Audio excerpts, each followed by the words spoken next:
Hello students, welcome to la excellence IAS academy. ఈరోజు మనం September 17th నాటి Eenadu news పేపర్లోని ఇంపార్టెంట్ కరెంట్ అఫైర్స్ గురించి డిస్కస్ చేద్దామండి. అలానే సెప్టెంబర్ 16th నాటి ఈనాడు న్యూస్ పేపర్లోని ఇంపార్టెంట్ టాపిక్స్ కూడా ఇందులో కవర్ చేద్దాం. బిఫోర్ దట్ మనము ప్రీవియస్ క్లాస్లోని క్వశ్చన్ ఆఫ్ ద డే గురించి చూద్దాము. రైట్లకు సంబంధించి ఈ క్రింది ప్రకటనలను పరిగణించండి. REIT real estate investment trusts, last క్లాస్లో మనము దీని గురించి డిస్కస్ చేయడం జరిగింది. ఆ కంటెక్స్ట్లో రెండు స్టేట్మెంట్స్ను ఇక్కడ ఇచ్చానండి. స్టేట్మెంట్ 1 చూడండి. రియట్లు పెట్టుబడిదారులను రియల్ ఎస్టేట్ ఆస్తుల పోర్ట్ఫోలియోలో పెట్టుబడి పెట్టడానికి, డబ్బును సమీకరించడానికి అనుమతిస్తాయి. సో ఇక్కడ పూలింగ్ ఆఫ్ మనీ అనేది వేటిలో ఇన్వెస్ట్ చేయడానికి అండి? రియల్ ఎస్టేట్ ఆస్తుల యొక్క పోర్ట్ఫోలియోలలో పెట్టుబడి పెట్టడానికి ఈ పూలింగ్ అనేది జరుగుతుంది. ఎస్, స్టేట్మెంట్ 1 అనేది కరెక్ట్ అండి. ఇక్కడ ఈ రియట్ల యొక్క ఉద్దేశం అదే. డిఫరెంట్ ఇన్వెస్టర్స్ నుంచి మనీని పూల్ చేసి real estate ventures like shopping malls కావచ్చు, ఆఫీస్ స్పేసెస్ ఇలాంటి వాటిలో ఇన్వెస్ట్ చేయడానికి దీనిని మనము ఏర్పాటు చేయడం జరిగింది. ఇక్కడ ప్రాసెస్ మనం చూడవచ్చు. ఈ రియల్ ఎస్టేట్ ఇన్వెస్ట్మెంట్ ట్రస్ట్స్ ఏ విధంగా వర్క్ చేస్తాయి అనేది. సో ఇన్వెస్టర్స్ నుంచి రేట్స్లో మనము మనీని పూల్ చేసి ఆ పూల్డ్ అమౌంట్ అనేది malls, office spaces, warehouses, hotels, apartments ఇలాగా రియల్ ఎస్టేట్ ఏవైతే ఉన్నాయో వీటిలో డబ్బును పెట్టుబడి పెడతారు. అండ్ ఆఫ్టర్ దట్ ఏదైతే వీటి నుంచి రెంటల్ అనేది జనరేట్ అవుతుందో ఈ రెంటల్ గ్రోత్ ద్వారా మనకి ప్రాఫిట్స్ అనేవి వస్తాయి. ఈ ప్రాఫిట్స్ని 90% అట్లీస్ట్ 90% ప్రాఫిట్స్ని తిరిగి ఇన్వెస్టర్స్కి అందించాల్సి ఉంటుంది. సో ఇలాగ డివిడెండ్స్ రూపంలో ప్రాఫిట్స్ని అందిస్తారు. సో ఇది whole mechanism of REITs. So statement 1 అనేది కరెక్ట్ మనకి. సెకండ్ 1 చూడండి. భారతదేశంలో రియట్లకు ఆర్బీఐ నియంత్రణాధికారం కలిగి ఉంటుంది. స్టేట్మెంట్ 2 అనేది రాంగ్ అండి. ఎందుకు? రియట్ల యొక్క నియంత్రణాధికారం సెబీకి ఉంటుంది. Securities and exchange board of India, SEBI ఆధ్వర్యంలో ఇక్కడ రియట్లు అనేవి నిర్వహించబడతాయి. ఈ రియట్స్కి సంబంధించిన ప్రతిదీ కూడా నియంత్రణ సెబీ ఆధ్వర్యంలోనే ఉంటుంది. So second statement wrong, first statement correct. Answer ఏమవుతుంది అండి? A 1 only is the correct answer ఇక్కడ. ఈరోజు ఈనాడు న్యూస్ పేపర్లోని important topics to be covered మనం చూస్తే ఫస్ట్ 1 వక్ఫ్ చట్టంలో కీలక నిబంధనలపై స్టే. ఈ ఆర్టికల్ ఇటీవల సుప్రీంకోర్టు వక్ఫ్ సవరణ చట్టం 2025కు సంబంధించిన విచారణలో మధ్యంతర ఉత్తర్వులను జారీ చేయడం మరియు ఆ చట్టంలోని కొన్ని కీలక నిబంధనల మీద స్టే విధించడం జరిగింది. ఆ కంటెక్స్ట్లో ఈ ఆర్టికల్ మనకి గవర్నెన్స్ టాపిక్స్లో ఇంపార్టెంట్ అండి. సెకండ్ 1 ఆయుధాలు వదిలేస్తాం. ఈ ఆర్టికల్ మావోయిస్టు పార్టీ సాయుధ పోరాటాలను వదిలివేసి ప్రజా పోరాటాలలో భాగస్వామ్యం అవుతామని ఒక కీలక ప్రకటనను విడుదల చేయడం జరిగింది.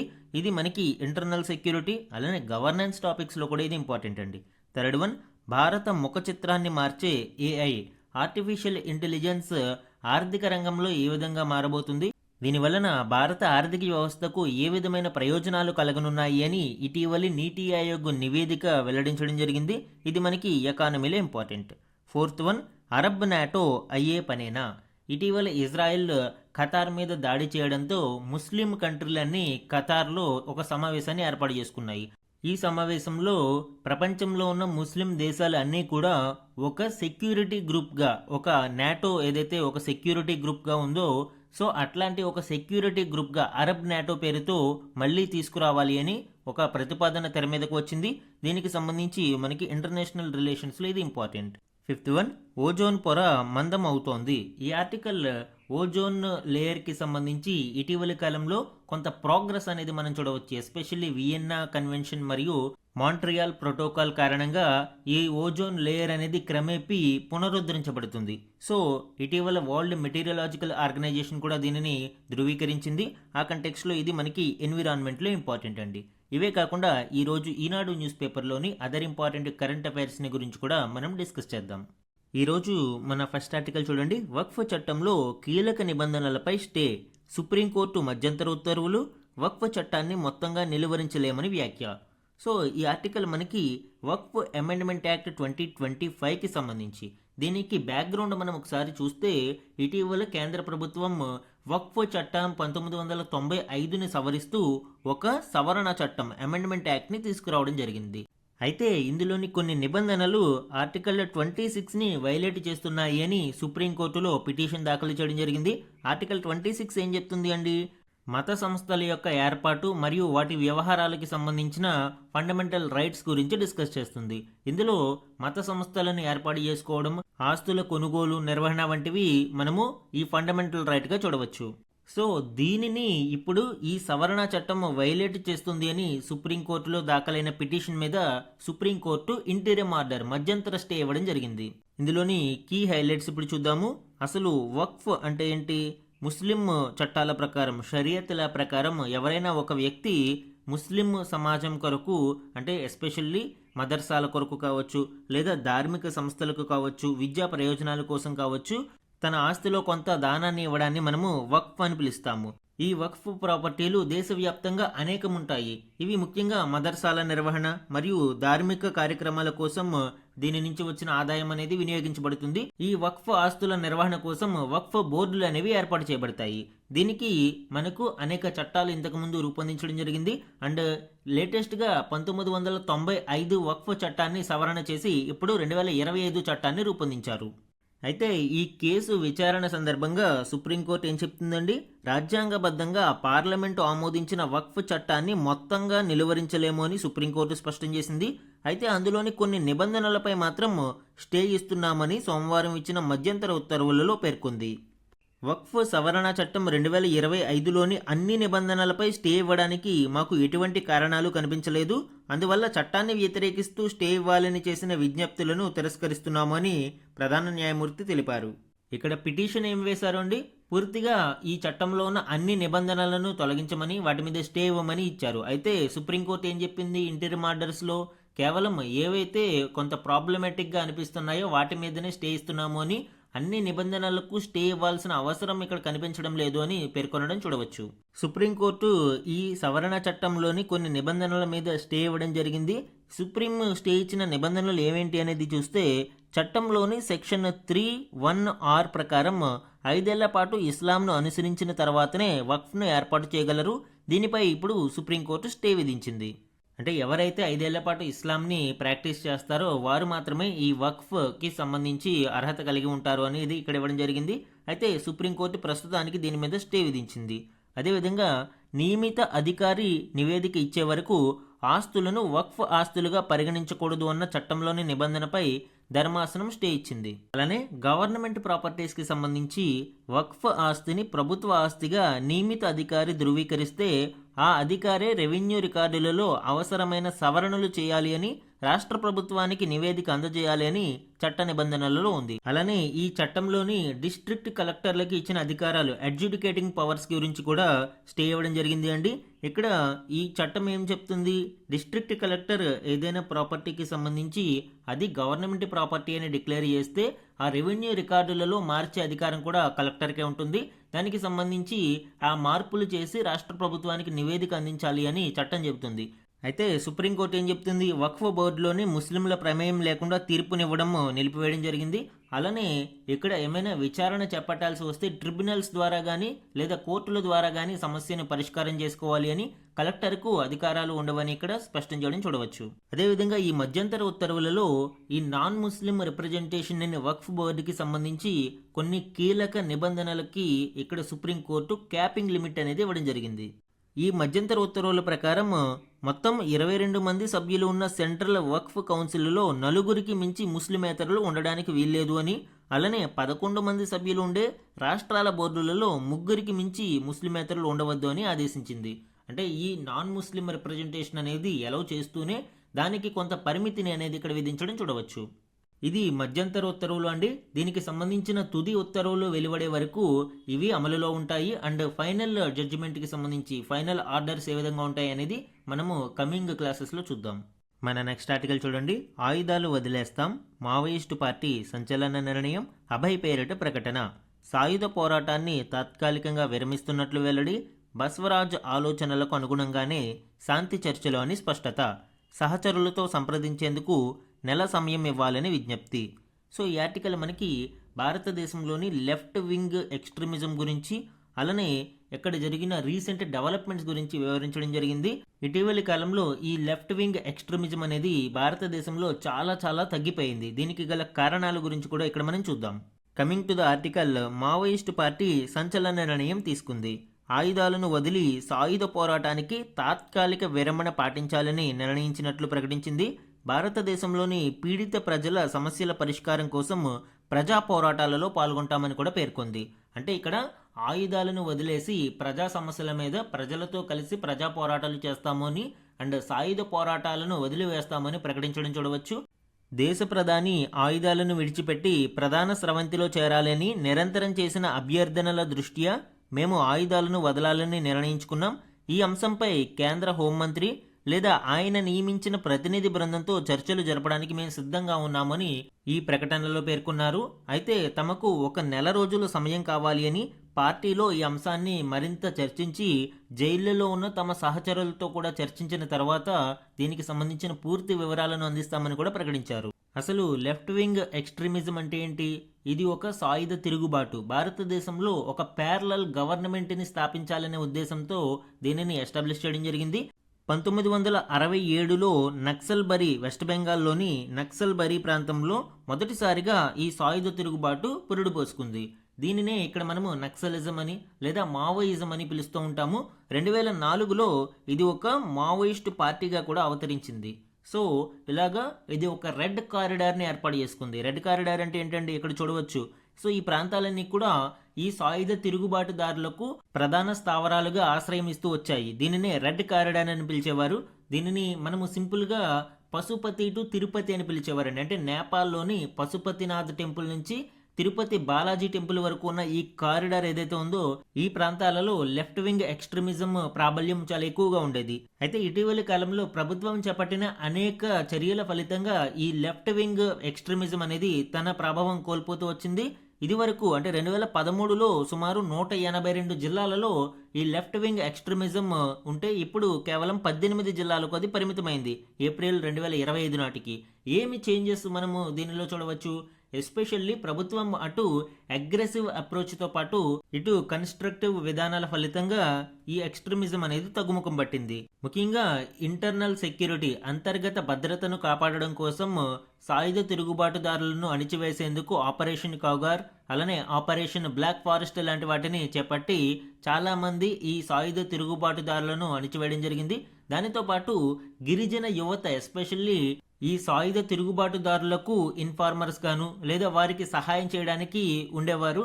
సో వారిని మార్చి వారికి ఉద్యోగ అవకాశాలు కల్పించి వాళ్ళని మెయిన్ స్ట్రీమ్ సొసైటీలోకి కలపడం ద్వారా ఈ ఎక్స్ట్రీమిస్ట్స్ కు అందించే సప్లయర్స్ ను కూడా కట్ చేయడం జరిగింది. అలానే ఈ నక్సల్ ప్రభావిత ప్రాంతాలలో ఇన్ఫ్రాస్ట్రక్చర్ ని డెవలప్ చేయడము మరియు అక్కడ యువతకు శిక్షణ నైపుణ్యాలను పెంపొందించడం ద్వారా క్రమేపీ వాళ్ళని ఎక్స్ట్రీమిజం నుంచి బయటకు తీసుకురావడం కూడా చూడవచ్చు. సో ఈ విధంగా మనకి 182 జిల్లాల నుంచి కేవలం 18 జిల్లాలకే ఈ లెఫ్ట్ వింగ్ ఎక్స్ట్రీమిజాన్ని పరిమితం చేయడం జరిగింది. మేబీ అందువల్లనే ఇప్పుడు మావోయిస్టు పార్టీ కూడా ఆయుధాలను వదిలేసి ప్రజలతో కలిసి పోరాటాలు చేస్తాము అని ప్రకటించడం ఇక్కడ చూడవచ్చు.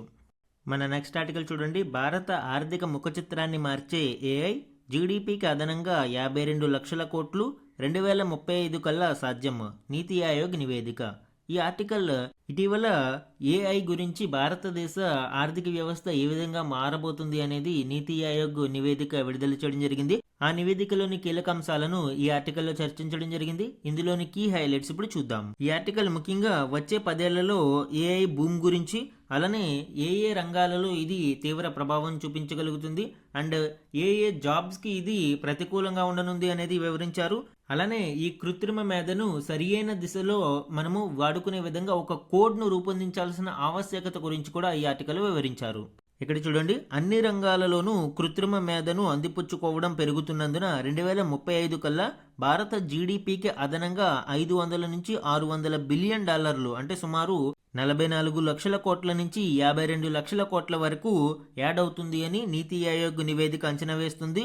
ఈ ఆర్టిఫిషియల్ ఇంటెలిజెన్స్ ఉపయోగించడం కారణంగా ప్రొడక్టివిటీ పెరగడంతో పాటు ఇక్కడ సిబ్బంది యొక్క సామర్థ్యం అంటే ఈ ఎఫిషియన్సీ అనేది కూడా పెరగడం వలన ఈ మార్పు రానుంది అనేది ఈ నివేదిక యొక్క అంచనా. అదే కాకుండా వచ్చే 10 ఏళ్లలో ఏఐ అన్ని విభాగాలలోనూ దూసుకు వెళ్లడం వలన ప్రపంచ ఆర్థిక వ్యవస్థకి కూడా సుమారు 17 నుంచి 26 లక్షల కోట్ల డాలర్లు అంటే 2285 లక్షల కోట్ల వరకు అదనంగా చేరతాయి అనేది ఈ నివేదిక అంచనా వేస్తుంది. అలానే ఈ ఏఐ కారణంగా ఏ ఏ రంగాలు ప్రభావం కానున్నాయి, ఏ ఏ జాబ్స్ తొలగిపోయే అవకాశం ఉంది అనేది కూడా నివేదికలో వెల్లడించడం జరిగింది. అంతర్జాతీయ ఏఏ విలువలో భారత్ 10 నుంచి 15% వాటాను అందిపుచ్చుకునేందుకు అవకాశాలున్నాయి. ఏఐ వల్ల పలు కొత్త ఉద్యోగాలు పుట్టుకొస్తాయి. అయితే క్లరికల్, సాధారణ మరియు తక్కువ నైపుణ్యం ఉండే విభాగాలు మాయం కావచ్చు. ఆర్థిక సేవలు, తయారీపై ఏఐ ప్రభావం ఎక్కువగా ఉంటుంది. జీడిపిలో ఇవి సుమారు 20 నుంచి 25% వాటాను అందుకోవచ్చు అని ఈ నివేదిక తెలియజేస్తుంది. ఏ కారణంగా ఆర్థిక సేవలు బాగా పెరిగి 50 నుంచి 55 బిలియన్ డాలర్ల విలువను చేరుకోవచ్చు. అండ్ ప్రస్తుతం ఉన్న అంచనా కంటే ఇది అధికంగా ఉంది. అలానే తయారీ రంగం కూడా ఏఐ కారణంగా చాలా ఉత్పాదకతను పెంచుకోనుంది. తద్వారా ఏఐ ఆధారిత ఉత్పాదకత సామర్థ్యం పెరగడం వలన 85 నుంచి 100 బిలియన్ డాలర్ల మేర జత కావచ్చు అనేది ఈ నివేదిక అంచనా. అండ్ ప్రస్తుత అంచనాలను పరిశీలిస్తే భారతదేశ జీడిపి 2035 కల్లా 6.6 లక్షల కోట్ల డాలర్లకు చేరవచ్చు అని, అదే 8% వృద్ధి అయితే 8.3 లక్షల కోట్ల డాలర్లకు చేరే అవకాశం ఉంది అనేది నీతి ఆయోగ్ అంచనా. సో ఈ విధంగా ఆర్టిఫిషియల్ ఇంటెలిజెన్స్ కారణంగా భారతదేశ ఆర్థిక వ్యవస్థ ముఖ చిత్రమే మారిపోనుందని నీతి ఆయోగ్ నివేదిక అంచనా వేస్తుంది. అయితే ఈ ఆర్టిఫిషియల్ ఇంటెలిజెన్స్ మానవాళికి మంచి చేసే ఉద్దేశంతో మనము వీటికి సంబంధించిన కోడ్ నియమావళిని రూపొందించుకోవాలి. తద్వారా మాత్రమే ఏఐని సరైన దిశలో నడిపించగలము అని ఈ నీతి ఆయోగ్ నివేదిక విడుదల చేస్తున్న సందర్భంలో భారత ఆర్థిక మంత్రి నిర్మలా సీతారామన్ గారు వ్యాఖ్యానించారు. సో ఈ విధంగా ఆర్టిఫిషియల్ ఇంటెలిజెన్స్, కృత్రిమ మేధ అనేది భారతదేశంలోని అనేక రంగాలకు ప్రభావితం చేయడంతో పాటు భారత ఆర్థిక వ్యవస్థకు ఒక బూస్ట్ లాగా పనిచేస్తుంది. మన నెక్స్ట్ ఆర్టికల్ చూడండి. అరబ్ నాటో అయ్యే పనేనా? ఖతార్పై ఇజ్రాయెల్ దాడుల నేపథ్యంలో మరోసారి తెరపైకి 57 ఇస్లామిక్ దేశాల సమావేశం.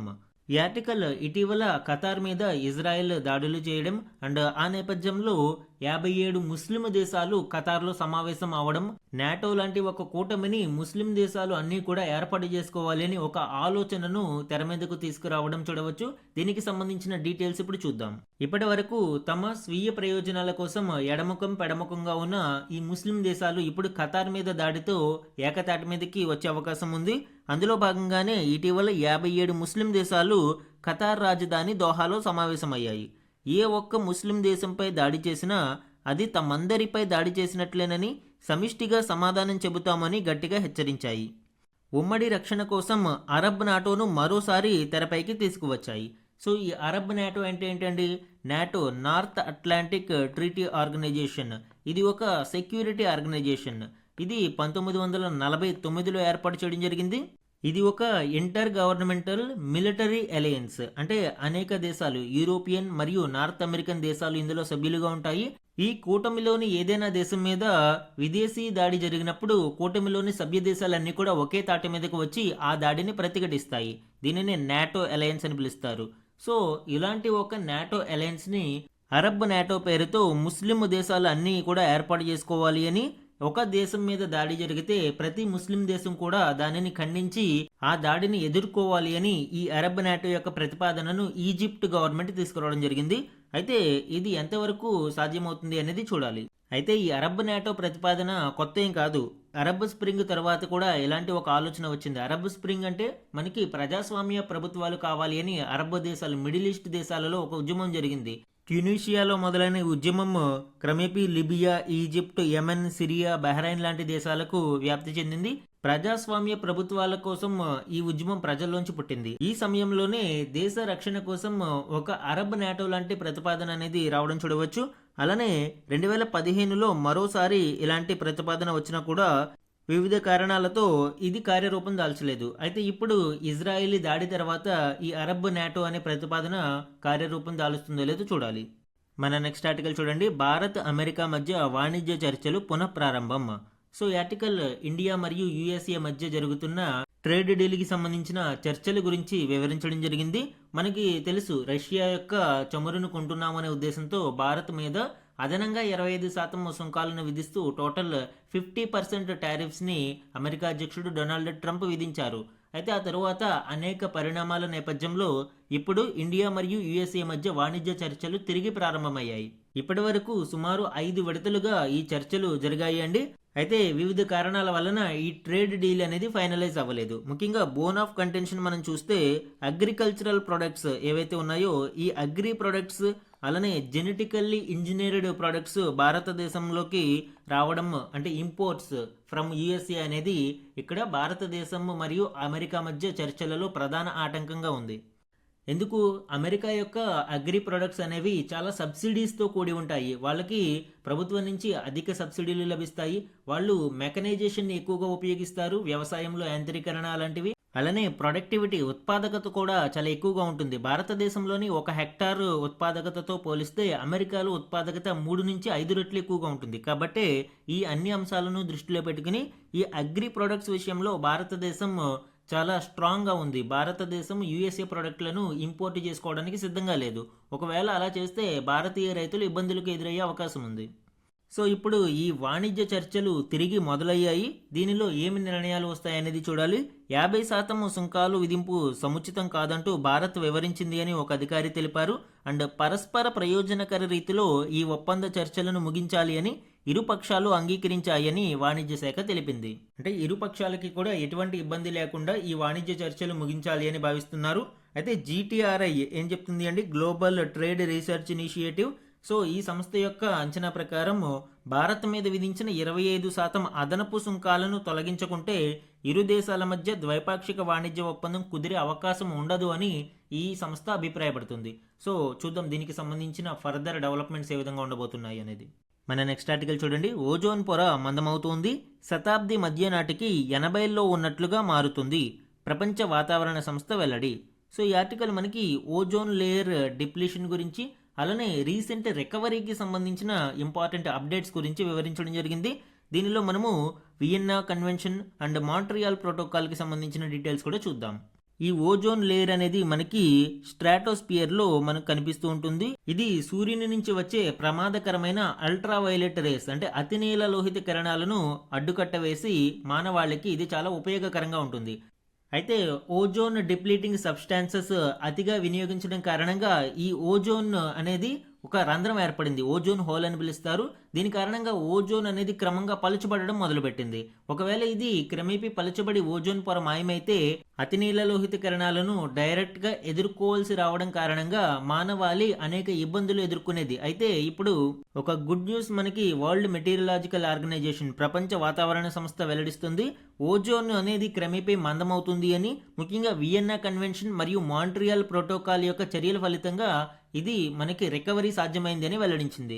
1980లో ఉన్నంత మందపు స్థాయికి ఈ శతాబ్దం మధ్యలోగా ఇది చేరుకుంటుంది అని ప్రపంచ వాతావరణ సంస్థ వెల్లడిస్తుంది. ఈ ఓజోన్ డిప్లీషన్ ఏ విధంగా జరిగింది అండి? క్లోరోఫ్లోరో కార్బన్స్ని అతిగా వినియోగించడం వలన, ఎస్పెషల్లీ ఈ రిఫ్రిజిరేషన్ ఎలిమెంట్స్ కావచ్చు, అలానే ఎయిర్ కండిషనర్స్, మంటలు ఆర్పే పరికరాలు ఇలాంటి వాటిలో వాడే ఈ క్లోరోఫ్లోరో కార్బన్స్ వలన ఈ O3 ఏదైతే ఉందో ఇది చర్యలు జరిపి O2+ నేకెంట్ ఆక్సిజన్గా మారిపోతుంది. ఈ నేకెంట్ ఆక్సిజన్తో ఈ క్లోరోఫ్లోరో కార్బన్స్లోని క్లోరిన్ చాలా హైలీ రియాక్టివ్ కాబట్టి వెంటనే చర్య జరిపి ఈ క్లోరిన్ ఆక్సైడ్కు కారణమవుతుంది. సో ఈ విధంగా క్రమేపీ ఓజోన్ లేయర్ అనేది పలచబడిపోవడం మనం గమనించవచ్చు. అయితే 1985లో తీసుకువచ్చిన ఈ వియన్నా కన్వెన్షన్ మరియు దానికి సంబంధించిన మాంట్రియాల్ ప్రోటోకాల్ కారణంగా చాలా దేశాలు అంటే ఆల్మోస్ట్ అన్ని దేశాలు కూడా ఈ క్లోరోఫ్లోరో కార్బన్స్ని బ్యాన్ చేసి రిఫ్రిజిరేషన్స్లో ఆల్టర్నేటివ్ మెటీరియల్స్ని వినియోగించడం ఫలితంగా ఈ ఓజోన్ పొర తిరిగి పునరుద్ధరించబడింది. ఈ రిపేర్ అనేది సాధ్యమైంది. అండ్ ఇక్కడ ఇంకొక ఇంపార్టెంట్ పాయింట్ కూడా మనం చూడాలండి. ఈ మాంట్రియాల్ ప్రోటోకాల్కి 2016లో మనము కిగాలి అమెండ్మెంట్ అని తీసుకురావడం జరిగింది. ఈ కిగాలి అమెండ్మెంట్ అంటే ఏంటి? మనము క్లోరోఫ్లోరో కార్బన్స్ ప్లేస్లో హైడ్రోఫ్లోరో కార్బన్స్ని వినియోగించడం జరిగింది. వీటి ఫలితంగా ఇక్కడ క్లోరోఫ్లోరో కార్బన్స్ తగ్గుముఖం పట్టడం వలన ఓజోన్ పొర పునరుద్ధరించబడినా కూడా ఈ HFCs అనేవి చాలా స్ట్రాంగ్ గ్రీన్ హౌస్ గ్యాసెస్ కాబట్టి ఇవి గ్లోబల్ వార్మింగ్కి కారణమయ్యాయి. సో ఇప్పుడు ఈ కిగాలి అమెండ్మెంట్ ద్వారా ఈ HFCsని కూడా వినియోగించడం తగ్గించాలి అని, క్రమేపీ వీటిని ఫేజ్ అవుట్ చేయాలి అని ఈ కిగాలి అమెండ్మెంట్ అనేది తీసుకురావడం జరిగింది. ఇక్కడ మనకి వియన్నా కన్వెన్షన్, మాంట్రియాల్ ప్రోటోకాల్ అలానే కిగాలి అమెండ్మెంట్ కూడా ఇంపార్టెంట్ అండి. మన నెక్స్ట్ ఆర్టికల్ చూడండి. 1,00,00,000 మందికి పైగా ఆరోగ్య పరీక్షలే లక్ష్యం, నేటి నుంచి స్వస్థ నారి సశక్త్ పరివార్ అభియాన్. సో ఈ ఆర్టికల్ దేశవ్యాప్తంగా ఈ నెల 17 నుంచి అక్టోబర్ 2 వరకు స్వస్థ నారి సశక్త్ పరివార్ అభియాన్ కార్యక్రమం జరగనుంది. ప్రధాని నరేంద్ర మోదీ గారి పుట్టినరోజు సందర్భంగా సెప్టెంబర్ 17న ఈ కార్యక్రమం మొదలయ్యి అక్టోబర్ 2 వరకు నిర్వహించనున్నారు అండి. దీని యొక్క ముఖ్య ఉద్దేశం ఏంటి? Health camps across the country, దేశవ్యాప్తంగా కూడా మొత్తం హెల్త్ క్యాంప్స్ని మహిళల కోసం ఏర్పాటు చేయాలి. సుమారు 75,000 హెల్త్ క్యాంప్స్ని ఏర్పాటు చేయాలని లక్ష్యంగా పెట్టుకున్నారు. And screening for BP, diabetes, cancer, anaemia and TB. So BP, diabetes, cancer, anaemia, TB లాంటి వాటికి పరీక్షలను నిర్వహించాలి. Regular checkups for pregnant women, గర్భిణీ స్త్రీలకు రెగ్యులర్ చెకప్స్ని నిర్వహించాలి. ఇమ్యునైజేషన్ సర్వీసెస్ ఫర్ చిల్డ్రన్ పిల్లలకి ఇక్కడ వ్యాక్సిన్ కార్యక్రమాన్ని నిర్వహించాల్సి ఉంటుంది. సో ఈ విధంగా ఈ స్వస్థ నారి సశక్త్ పరివార్ అభియాన్ అనేది మహిళలు మరియు పిల్లల కోసం ప్రత్యేకంగా కేటాయించిన లార్జ్ స్కేల్ హెల్త్ క్యాంపెయిన్ గా చెప్పవచ్చు. దీనిని అక్టోబర్ 2 వరకు నిర్వహించనున్నారు. అలానే ఆంధ్రప్రదేశ్లో కూడా సుమారు 14,500 వైద్య శిబిరాలలో 1,00,00,000 మందికి పైగా ఆరోగ్య పరీక్షలు నిర్వహించాలని లక్ష్యంగా పెట్టుకున్నట్లు వైద్య ఆరోగ్య శాఖ ఒక ప్రకటనలో వెల్లడించింది. నాట్ ఓన్లీ ఏపీ, దేశవ్యాప్తంగా ఈ కార్యక్రమం జరగనుంది అండి. దీనిని కేంద్ర వైద్య మరియు కుటుంబ సంక్షేమ మంత్రిత్వ శాఖ and women and child development, స్త్రీ శిశు సంక్షేమ శాఖ జాయింట్ ఇనిషియేటివ్గా లాంచ్ చేశాయి. అండ్ ఈరోజు ఇంపార్టెంట్ వన్ లైనర్ కరెంట్ అఫైర్స్ని చూడండి. ఆసియా అభివృద్ధి బ్యాంక్ అంటే ఏషియన్ డెవలప్మెంట్ బ్యాంక్ కార్యనిర్వాహక సంచాలకుడిగా భారత్ తరపున లొల్ల సత్య శ్రీనివాస్ ఇటీవల నియమితులయ్యారు. ఈయన ఏపీకి చెందిన 1991 బ్యాచ్ ఐఆర్ఎస్ అధికారి. సో ఏషియన్ డెవలప్మెంట్ బ్యాంక్ యొక్క న్యూ ఎగ్జిక్యూటివ్ డైరెక్టర్గా భారత్ తరపున లొల్ల సత్య శ్రీనివాస్ ఎంపికయ్యారు. పర్సనల్ న్యూస్లో ఇలాంటివి అడిగే అవకాశం ఉంది. నెక్స్ట్ వన్, భారత చెస్ స్టార్ వైశాలి ఫిడే మహిళల గ్రాండ్ స్విస్ టైటిల్ను నిలబెట్టుకుంది.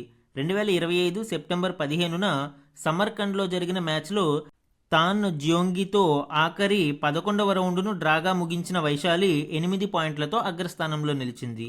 ఆమె వరుసగా 2వ ఏడాది ఈ స్విస్ టైటిల్ను సొంతం చేసుకోవడం విశేషం. స్పోర్ట్స్ కరెంట్ అఫైర్స్లో ఇంపార్టెంట్ అండి. నెక్స్ట్ వన్, ఐక్యరాజ్య సమితి ఆర్థిక, సామాజిక, సాంస్కృతిక హక్కుల కమిటీ అధ్యక్షురాలిగా మాజీ దౌత్యవేత్త ప్రీతి సరన్ ఎన్నికయ్యారు. ఇది సభ్య దేశాల ఆర్థిక, సామాజిక హక్కులపై అంతర్జాతీయ ఒప్పందాల అమలును పర్యవేక్షించే బాధ్యత కలిగిన ఐక్యరాజ్య సమితి సంస్థ యొక్క కీలక సంస్థ. ఇది ఐరాస మానవ హక్కుల పరిపాలనా విభాగం నియంత్రణలో పనిచేస్తుంది. సో ఇది కూడా మనకి పర్సనల్ న్యూస్లో ఇంపార్టెంట్. ఎలాంటివి అంటే ఎస్పెషల్లీ యునైటెడ్ నేషన్స్కి సంబంధించిన ఏజెన్సీస్ కాబట్టి ఇవి కూడా ఎగ్జామ్లో ఇంపార్టెంట్ అండి. నెక్స్ట్ వన్, తీర ప్రాంతానికి చేరువలోని సాగర జలాలలో శత్రు జలాంతర్గాముల ఉనికిని పట్టేసే యుద్ధనౌక ఆండ్రోత్ 2025 సెప్టెంబర్ 13న నౌకాదళం చేతికి అందింది. ఈ శ్రేణిలో ఇది 2వ నౌక అండి. ఆల్రెడీ ఐఎన్ఎస్ ఆర్నాల జూన్ 18న నౌకాదళంలో చేరింది. ఈ ఐఎన్ఎస్ ఆండ్రోత్ అనేది సేమ్ కేటగిరీలో 2వ యుద్ధ నౌక. ఈరోజు మన క్వశ్చన్ ఆఫ్ ద డే గురించి చూడండి. ఈ క్రింది ప్రకటనలను పరిగణించండి. ఇది వియన్నా కన్వెన్షన్ మరియు మాంట్రియాల్ ప్రోటోకాల్కి సంబంధించి 2 స్టేట్మెంట్స్ని ఇక్కడ ఇవ్వడం జరిగింది అండి. అండ్ ఈ రోజు క్లాస్లో వీటి గురించి డిస్కస్ చేశాము. ఆ కంటెక్స్ట్లో ఈ స్టేట్మెంట్స్ని ఇచ్చాను. ఇందులోని కరెక్ట్ స్టేట్మెంట్స్ని ఐడెంటిఫై చేసి ఆన్సర్ని కామెంట్ సెక్షన్లో కామెంట్ చేయండి. ఇది ఈరోజు ఈనాడు న్యూస్ పేపర్లోని ఇంపార్టెంట్ కరెంట్ అఫైర్స్ మీద daily analysis. Thank you for watching.